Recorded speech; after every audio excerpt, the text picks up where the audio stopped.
turun tangga darurat. Untungnya cuma di lantai 5, nggak ada yang di lantai 11 atau 13. Ya kita nikmati maut. Kalau kita ngerundel kemudian kita tawarkan kepada orang-orang yang di belakang kita yang ada di Indonesia, mau nggak umroh tapi naik turun tangga darurat 11 lantai, semuanya mau. Semuanya mau tanpa kecuali, semua akan bilang mau. Pokoknya yang penting di Madinah, yang penting di Mekah. Jadi alhamdulillah. Nah, pagi ini kita akan menuju ke Kuba. Ngapain? Ziarah. Ngapain di sana ada kuburan? Bukan. Kita mau mengunjungi masjid. Jadi ini perjalanan pagi ini perjalanan ziarah mengunjungi Masjid Kuba, masjid pertama dalam Islam. Masjid yang sudah dapat sertifikasi dari Allah bahwa masjid itu didirikan di atas dasar takwa. Ya. Kemudian orang-orang yang ada di dalam Masjid Kuba itu juga diakui oleh Allah sebagai orang-orang yang fihi rijalu yuhibbuna ayyatatahharu. Orang-orang yang suka mensucikan diri. Wallahu yuhibbul mutahhirin. Jadi jamaah yang dimuliakan Allah Subhanahu wa taala, baginda Nabi itu nampak orientasi hidupnya itu karena beliau ketika hijrah itu yang pertama kali dibangun itu bukan mall. Yang pertama kali dibangun bukan rumah beliau bambu. Yang pertama kali dibangun itu masjid. Maknanya apa? Titik sentral kehidupan itu masjid. Semewah apapun perumahan panjenengan, umpamanya di Royal Resident kah, apa di Pondok Indah kah, atau dimanapun tempat-tempat yang dianggap mewah di muka bumi ini, tapi kalau nggak ada masjidnya itu sampah saja. Itu tempat nggak pernah dilirik sama Allah. Ya, langkah-langkah manusianya langkah sia-sia. Ya, berangkat perginya keberangkatan yang sia-sia, pulangnya pulang yang sia-sia.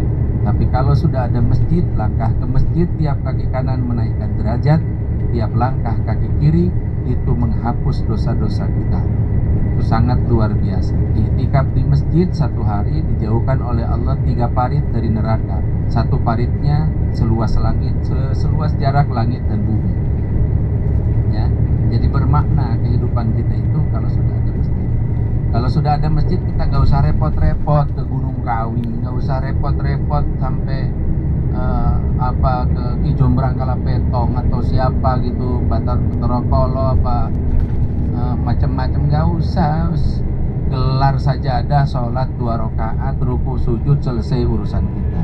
Belum selesai sholat lagi, belum selesai ya sholat lagi, belum selesai juga ya sholat lagi, ya sampai kemudian Allah selesaikan urusan kita.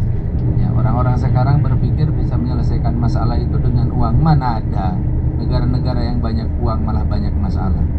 Jamaah yang dimuliakan Allah Subhanahu wa taala, orang berpikir sekarang kalau rakyat itu sejahtera semua, ya maka kehidupan akan mana ada. Aman itu kaitannya hanya dengan iman. Orang kalau punya iman insya Allah aman. Kalau nggak punya iman itu sumpah hidupnya. Jamaah yang dimuliakan Allah, maka perjalanan kita pagi ini menuju ke Kuba, nanti kita sesampainya di sana sholat 2 rakaat. Ya, minimal. Jangan mau sekalian 2, kalau saya sarankan ya kita agak santai sekalian duha aja. Ya, sholat duha mau 2 rakaat monggo, mau 4 rakaat monggo, mau 6 monggo, mau 8 monggo, mau 12 monggo, kata Syekh Abdullah bin Abbas, mau 200 rakaat juga silahkan, tapi jangan hari ini. Ya, kalau 200 rakaat itu kelarnya nanti menjelang zuhur. Ya, jangan nggak ikut kegiatan yang lain. Pokoknya sholat itu apa? Sholat itu bagus. As-sholatu khairu mawdu'in. Jadi kata Abdullah bin Abbas, kalau kalian mampu sholat aja sampai nanti masuk waktu zuhur. Gitu. Tapi saya sendiri juga belum pernah begitu. Terus pokoknya 2 atau 4 atau 6 atau 8. Tapi bacaannya nggak usah lama-lama. Faqra'u ma tayassara minal Qur'an. Ya, sebaik-baik bacaan kalau dalam sholat duha itu kuliah sama kulhu. Ya, kalau agak panjang dikit wadduha alam nasroh. Tambah lagi wasyamsi sama wallail. Nah itu. Ya, kalau kita mau sholat panjang, sholat banyak itu kuliah kulhu saja sudah. Bisa 200 rakaat tuh. Baca kuliah, baca kulhu, baca kuliah, baca kulhu. Ya.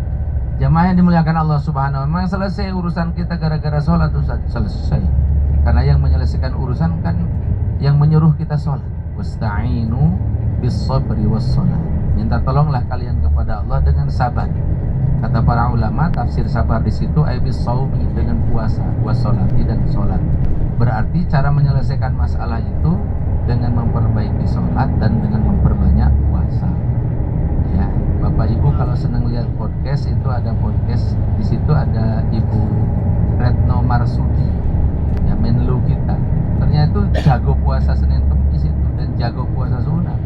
Jadi beliau bilang, saya itu dari kecil kalau ada apa-apa disuruh puasa sama ibu. Kalau saya ujian, ibu saya puasa. Dan untuk balesi itu sekarang apa-apa saja saya kalau ada hajat saya puasa. Anak-anak saya mau ujian saya puasa. Gak ngira loh Bu ya. Jadi jangan pernah kita menjudge buku dari sampulnya. Beliau memang belum menutup aurat, akan tetapi puasanya ngalah-ngalahin kita.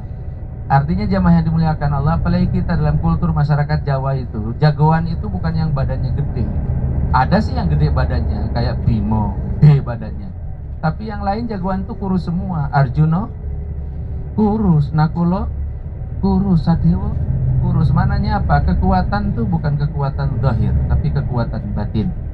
Asyadidu laisa bisur'ah. Orang kuat tuh bukan orang yang biasa nge-gym badannya kayak Ade Ray, tapi orang kuat tuh yang sanggup menguasai dirinya ketika dia sedang marah. Maka monggo jemaah yang dimuliakan Allah, kita akan belajar. Menapaktilasi ini artinya kita mengingat-ingat juga apa kebaikan-kebaikan yang Allah berikan kepada penduduk Madinah ini. Ya, kebaikan yang tiada tara. Ya, kebaikan yang dicemburui oleh seluruh penduduk langit dan bumi. Langit itu cemburu ada Nabi Muhammad di bumi itu. Langit membangga-banggakan dirinya, di diriku ada surga, di diriku ada bidadari, di diriku ada macam-macam.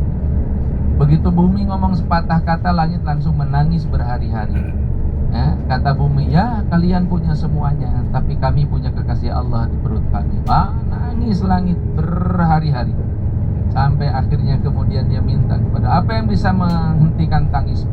Bawalah kekasihmu itu ke sini. Mi'rajlah Nabi Muhammad SAW. Artinya jamaah yang dimuliakan Allah, langit itu, langit saja kangen sama Nabi Muhammad. Ya, masa kita yang umatnya nggak kangen?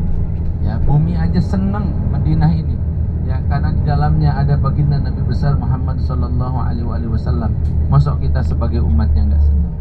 Ya, mimbar yang kemarin kami tunjukkan itu emang sudah tidak seperti mimbar di zaman Nabi, tapi posisinya di situ dan bentuknya seperti itu. Di zaman Nabi dulu mimbar itu, tempat khutbahnya Nabi itu terdiri daripada pelepah kurma. Ada seorang perempuan Ansor yang kebetulan anaknya itu tukang kayu, tukang mebel. Kata perempuan itu, ya Rasulullah, boleh nggak kalau anakku bikinkan mimbar permanen? Oh boleh, kata Nabi. Dibuatkan mimbar permanen. Di hari pertama Nabi pakai mimbar itu, para sahabat mendengar ada orang yang menangis, pilu sekali tangisannya. Tapi nggak ada orangnya. Sampai ketika sudah selesai, baru mereka bertanya, siapa yang nangis ya Rasulullah? Yang nangis itu pelepah kurma yang biasa ku pegangi saat aku khutbah. Dia menangis karena sekarang tidak ku pegangi lagi gara-gara ada mimbar yang baru. Ya, kita itu lebih berhak menangis, Pak. Pelepah kurma itu nggak mungkin jadi penghuni neraka, tapi kita itu ada peluang. Kita itu ada peluang, dan Allah bilang mayoritas manusia itu jadi penghuni neraka. Na'udzubillah min dzalik, jangan sampai itu kita. Maka kalau pelepah kurma yang tidak berpeluang jadi ahli neraka karena tidak ada perintah, tidak ada larangan saja nangis, pilu, ya, kita mestinya lebih nangis lagi dan lebih pilu lagi tangisan kita karena khawatir kita dimasukkan ke dalam neraka. Maka kita lebih berhajat kepada syafaat baginda Nabi dibandingkan siapapun. Kita lebih berhajat kepada rahmat Allah dibandingkan siapapun. Maka jemaah yang dimuliakan Allah Subhanahu wa taala, monggo nanti kita merenung, belajar sambil sholat, minta nanti sama Allah di Kuba itu, ya Allah, jadikan kami orang-orang yang mutahhirin, orang-orang yang dibersihkan, orang-orang yang disucikan oleh Allah, orang-orang yang senantiasa lalu lalang ke masjid. Idza ra'aitumur rajula, apabila kalian melihat seorang laki-laki yang senantiasa bolak-balik ke masjid, asyhadu lahu bil iman, saksikanlah dialah orang beriman. Almarhum Buya Abdul Malik Karim Hamdullah alias Hamka mengatakan, kalau kalian pengen lihat orang Islam, lihat aja maghrib dan isya, ruame. Tapi kalau ingin lihat orang beriman, lihat subuhnya. Ya, tidak ada sholat yang berat bagi orang munafik melebihi sholat subuh dan isya. Karena zaman dulu itu gelap, sehingga mereka kalau subuh dan isya itu dipikir Nabi nggak lihat, mereka nggak sholat berjamaah. Karena di zaman Nabi yang nggak sholat berjamaah di masjid itu hanya orang uzur atau orang munafik. Bayangkan kalau itu kita jadikan tolok ukur di negara kita dan di negara-negara kaum muslimin sekarang, betapa banyak yang munafik. Mudah-mudahan Allah lindungi kita daripada sifat buruk tersebut. Baginda Nabi juga mengatakan, barang siapa man shalla lillahi arba'ina yauman, barang siapa salat karena Allah 40 hari, yudriku takbiratal ula, dia mengikuti takbir setelah imam. Jadi imam takbir Allahu Akbar, kita langsung takbir Allahu Akbar. Maksudnya nggak masbuk 40 hari, maka Allah akan bebaskan, kutibalahu bara'atani, akan dibebaskan orang itu dari dua perkara buruk. Yang pertama, bara'atun minan nifaq, dijamin dia bersih dari sifat munafik. Yang kedua, bara'atun minan nar, dijamin bersih daripada dijamin selamat daripada api neraka. Monggo di sini kita latihannya.